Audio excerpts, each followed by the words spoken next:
Hi, Peter Jones, author, property investor, ex-chartered surveyor. And if you've been to my Facebook group or if you've been on my YouTube channel, you'll see that recently I did a video about 2008 and comparing it to what's happening today with the coronavirus and how I pulled the duvet over my head. And somebody sent me a question which was basically, can you give us some specific examples of the lessons that you learned in 2008 which will be helpful today in 2020 and ongoing?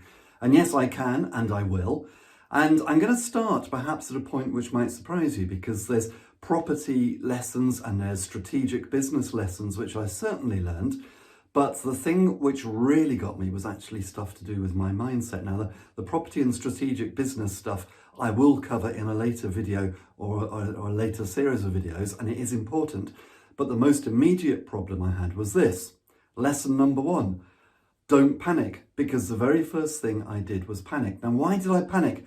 Well, it might be hard to imagine now because, you know, we're in different times, and 12 years on, we know the end of the story was that everything kind of worked out okay-ish for most people, I guess.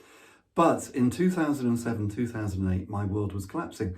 The property market was collapsing because the banking system was collapsing. If the banking system is collapsing, it means that the banks aren't lending any money. The property market is driven by money because purchasers need to pay sellers and they need money to do that, and it's mainly from the banks that they get the money, and the whole thing was grinding into a halt. This was having a knock-on effect with the economy. The economy was grinding to a halt. The governments were stepping in and bailing out banks in a way that we'd never seen before until today, obviously, when they're now stepping in and bailing out whole economies. But at that time, seeing the government stepping in and bailing out banks was just beyond anything we've sort of really experienced in our lifetimes. And the whole thing was horrendous.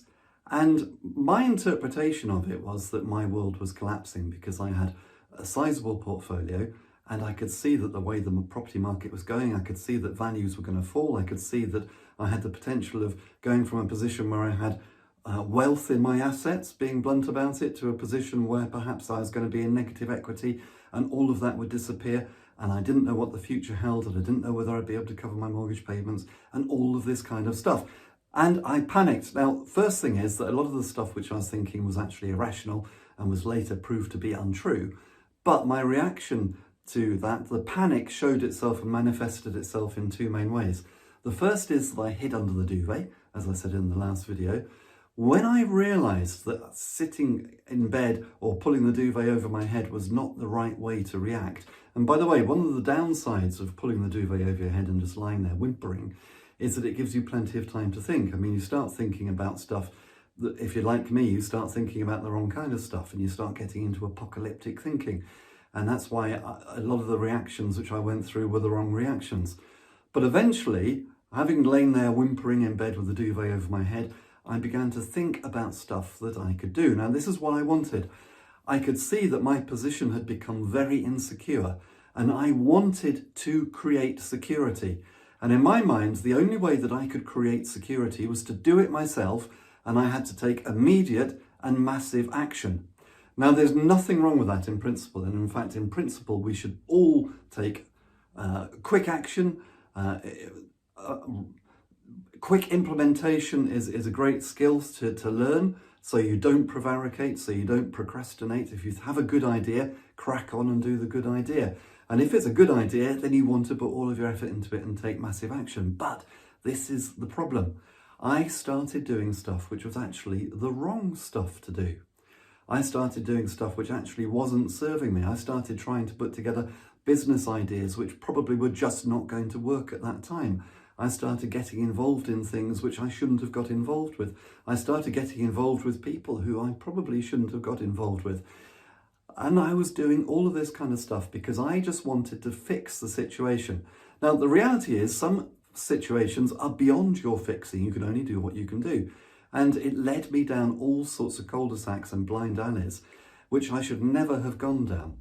And the frustrating thing is this, that now with hindsight, I can look back and I can see that I wasted an awful lot of time and an awful lot of effort doing stuff which actually not only didn't serve me, but it stopped me from doing the stuff which I should have done, because it completely ruined my routine. I'm going to talk about this more in the next video, but it completely ruined my routine and I ended up not doing stuff which I had been doing up until then, which actually did serve me, because I was going chasing these things which actually probably didn't really exist. It would have been much better for me to either have thought about it much more strategically and logically and thought about something which really would serve, rather than just going into knee-jerk reactions and trying to do stuff which at the time seemed like a good idea. But if I'd just taken time to step back, if rather than panicking, I'd taken a deep breath and thought, right, what is the best way through this situation? What do I need to do now? Then that would have been much better. And this is the paradox, because we want to take immediate action and we want to take massive action and we want to fix the problems that we're in. And it may be that you're watching this video and maybe your circumstances have changed and you want to change that. So do it, but at the same time, just remember that maybe what you're doing isn't necessarily the best thing for you. Be strategic about it.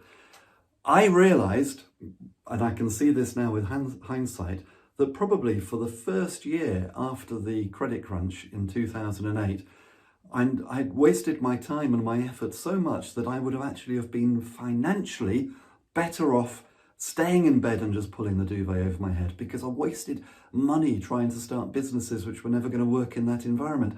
I spent a lot of time doing stuff which was never really going to work and which didn't serve me.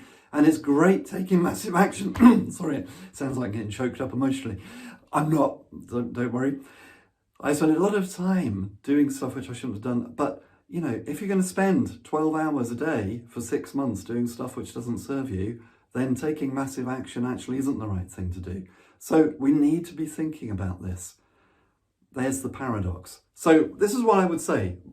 Bit of advice. Let's just pull this together succinctly into one line. Don't panic. Don't get into knee-jerk reactions.